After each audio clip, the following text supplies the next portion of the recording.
Whatever nature provides is what you want, especially the more natural it is, the closer it is to how nature gave it to you, the better it is.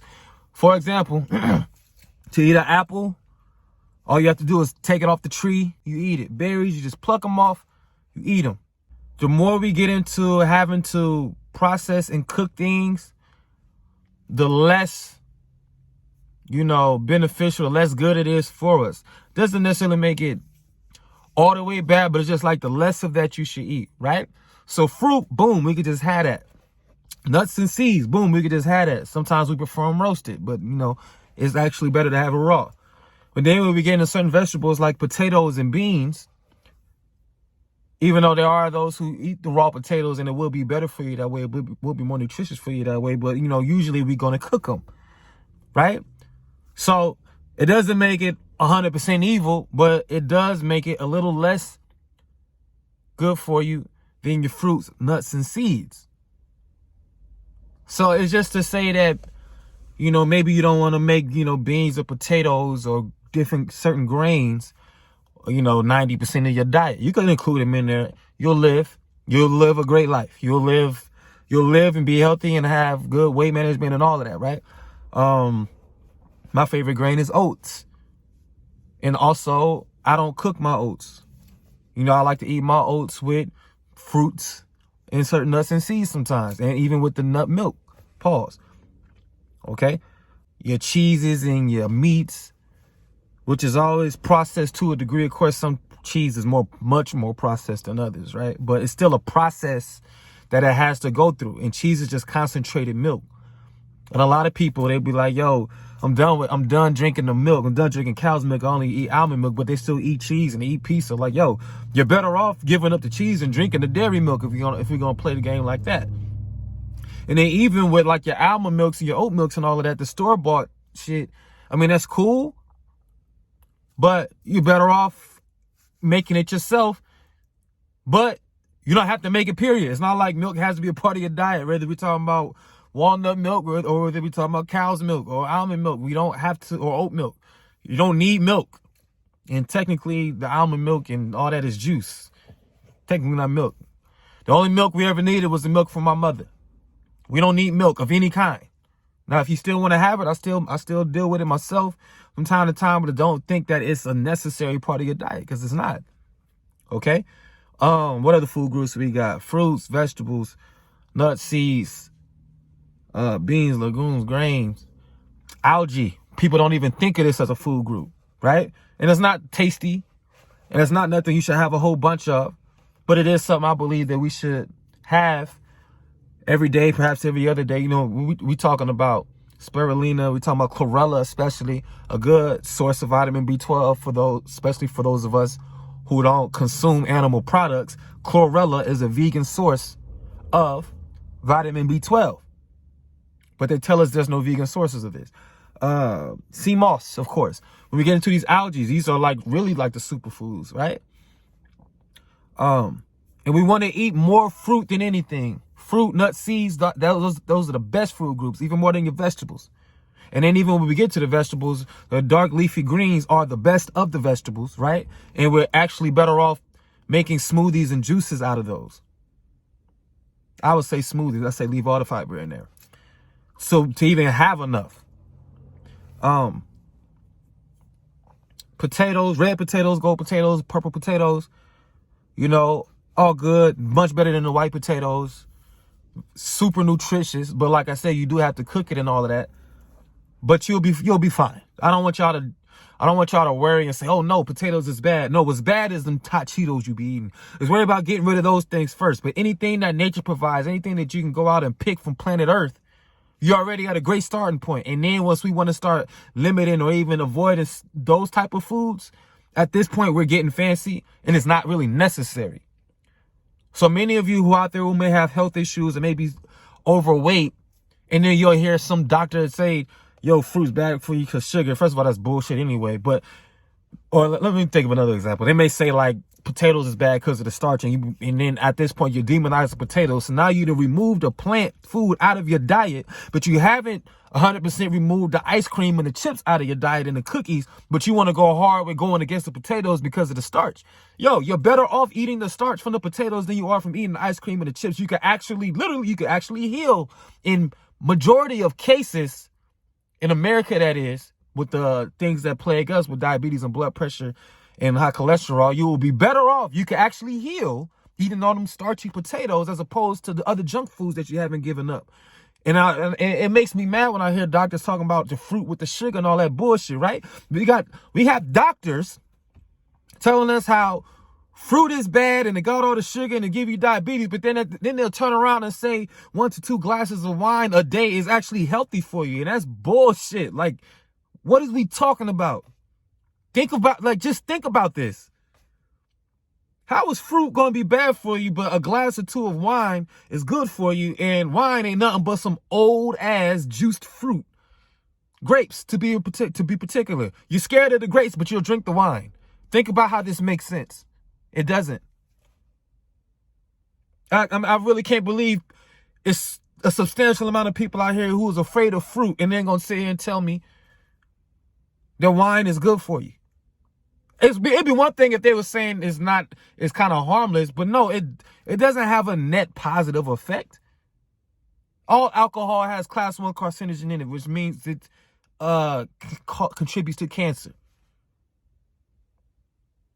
Just as much as your tobacco, just as much as the processed meat that I talk about, and so on and so forth.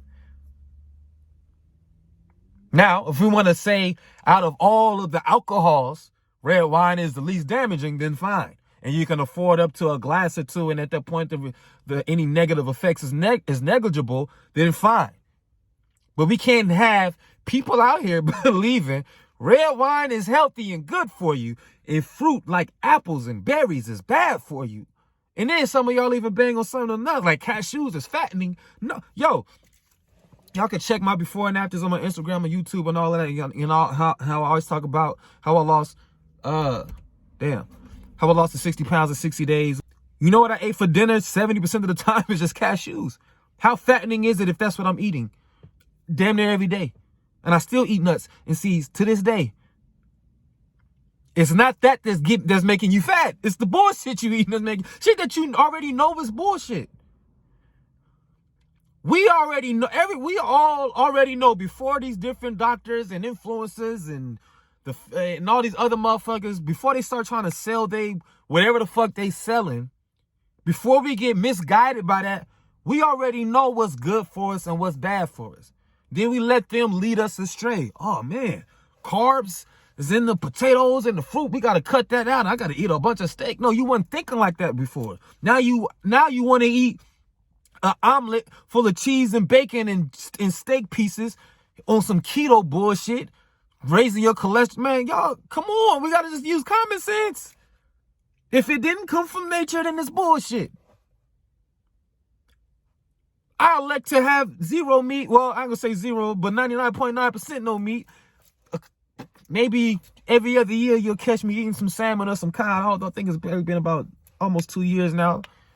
And I can count how many times I had those. But even think about the process of meat. You have to kill a being, clean it, cook it, season it with plants to make it taste good because it's going to taste bad on its own. That's a process that happens. Okay? And then to eat it, and then to have it go through even more laboratory processes, like when we get to chicken nuggets from McDonald's and shit like that, at that point you are really tripping. You are really tripping. The more of a process a food has to go through, the worse it is. The more chemicals and oils and concentrated versions of any chemical you could think of, which is typically sugar or salt, like high fructose corn syrup, concentrated sugar, and all the oils and more of a process has to go through, the worse it is for you. The more natural a food is and the less you have to do to it in order to eat it, the better it is for you. It's simple. It's simple. You just grab a berry and eat it. It's simple. So let's not overcomplicate things and believe All these crazy ideas. I mean, it's like I'm in a Twilight Zone. I got to talk motherfuckers into eating apples and talking about it, drinking alcohol. What are we doing? What are we doing? But something else we got to understand is your health extends far beyond your nutrition. Because as a matter of fact, it's usually going to be things outside of your nutrition that's inspiring your appetite to begin with. So a lot of times it's not a matter of you eating bad. It's a matter of something else going on in your life that is inspiring you to eat bad and then in the first place. And that's where the problem happens. If you got to stop the things at the root. Now, many of us have just been not miseducated, but diseducated on nutrition, right? And then at that point, it gets a hold of us because it's addiction. It's food addiction. And a lot of us, once you find that you can't give up a food that you know is bad for you, that is addiction. That's food addiction. You can't give up them chips. You're addicted to chips. You're no different than somebody who's addicted to crack, who's addicted to alcohol, who's addicted to gambling. It is an addiction, despite it putting on all kind of excess weight on you, right? Them white fat cells, which stores all energy, including toxic energy. It doesn't discriminate, as opposed to brown fat cells that doesn't play that toxic shit, and it actually helps your body burn calories because that is what keeps your body temperature at around 98.6 degrees. So the brown fat cells is okay. The white fat cells, not so much. All the more white fat cells you have and the more expensive it gets, the more you open yourself up, the more prone you become to certain infections and diseases. So we want to limit that as much as possible. We want to limit that as much as possible. Lack of sleep, probably the biggest thing. Not getting quality sleep. A quality 7+ hours of sleep. And meditation can help on the nights where it's just pretty. I know for some of us it's like impossible. For whatever reason, we can't even fall asleep, and then we got to be up at certain times. So the best we could do to make up for that is we got to sit down somewhere, close our eyes, do some conscious breathing, and focus on our breath, and just chill out for like 10 minutes. And the less sleep you're getting, the more you need to be doing that. This can help. I'm not saying that this should replace your lack of sleep, but this can hold you over until you can get yourself in a position in life where you can be able to get the proper amount of sleep. This is why I am strongly against working overnight shifts. Overnight shifts is killing us. It's killing us. Just look it up. Overnight shifts, higher rates of every disease you could think of. Higher rates of obesity, higher rates of cancer, higher rates of heart disease. I'm willing to bet, I haven't looked this up, but I'm willing to bet they probably had higher rates of COVID.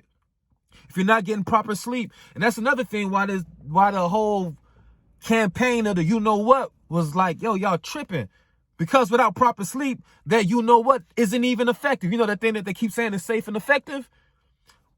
Lack of sleep makes it less effective. But guess what? The better sleep you're getting, the less likely you are to get that one thing without the safe and effective thing to begin with. So what are we really doing with that safe and effective thing? What place does it hold? Y'all got me going all over the place. But anyway, yeah, I'm going to wrap this up, man. I think I got my point across. For any more failure, I'll check you on the next one.